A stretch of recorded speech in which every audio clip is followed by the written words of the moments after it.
Bienvenue à tous sur Graines de sagesse. Chers auditeurs, avez-vous déjà songé à la manière dont vos décisions passées tissent la trame de votre vie actuelle? Imaginez que chaque choix que vous avez fait, chaque enseignement que vous avez assimilé, chaque obstacle que vous avez surmonté et chaque triomphe que vous avez savouré contribue à l'édifice complexe de votre existence. Mais est-il sage de laisser le fardeau des moments passés ancrer vos pieds dans le béton de l'histoire, vous empêchant d'avancer? Considérez un instant notre passé comme une mosaïque riche et complexe, faite de décisions, d'actions, de frustrations, de déceptions, mais aussi de joie, de potentialités et d'opportunités. C'est là que réside notre puissance, notre capacité de métamorphose, d'embrasser de nouvelles perspectives, d'explorer de nouvelles avenues et de faire des choix rénovateurs. Et si je vous disais que votre futur est un canevas en attente de vos coups de pinceau? Ce que vous décidez de peindre aujourd'hui influencera l'œuvre d'art que sera demain. Laissez-moi vous partager une histoire qui pourrait transformer votre perception de la vie. Dans un hôpital, deux hommes, tous deux aux prises avec de graves maladies, partageaient une modeste chambre. Maury, l'un d'eux, avait le privilège de s'asseoir 1 heure chaque jour pour faciliter sa respiration, près de l'unique fenêtre de la pièce.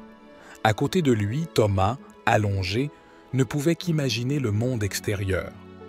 Au fil des jours, une amitié se tissait entre les deux hommes à travers des échanges riches de récits et de souvenirs.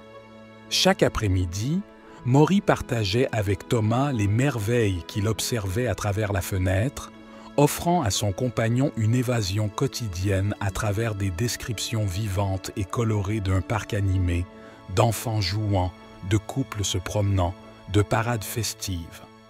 Mais un matin, le silence pesant de la chambre révéla l'absence de vie de Maury. Après les adieux nécessaires, Thomas, animé d'une nouvelle curiosité, demanda à être déplacé près de la fenêtre. Quelle ne fut pas sa surprise lorsqu'il découvrit que la fenêtre donnait non pas sur un parc, mais sur un mur nu et froid. Maurice, aveugle, avait inventé toute cette beauté pour apporter du réconfort et de la joie à son ami.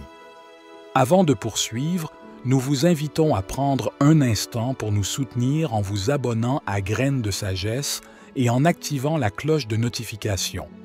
Votre soutien est précieux. Cette histoire nous interpelle profondément. Elle nous rappelle que le bonheur et l'altruisme peuvent illuminer les coins les plus sombres de notre existence.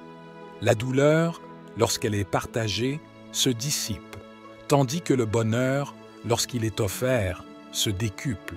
Nous sommes riches non pas par ceux que nous possédons, mais par les moments précieux et les connexions humaines que l'argent ne saurait acheter. Aujourd'hui nous est offert. N'est-ce pas là un merveilleux présent? Merci pour votre écoute.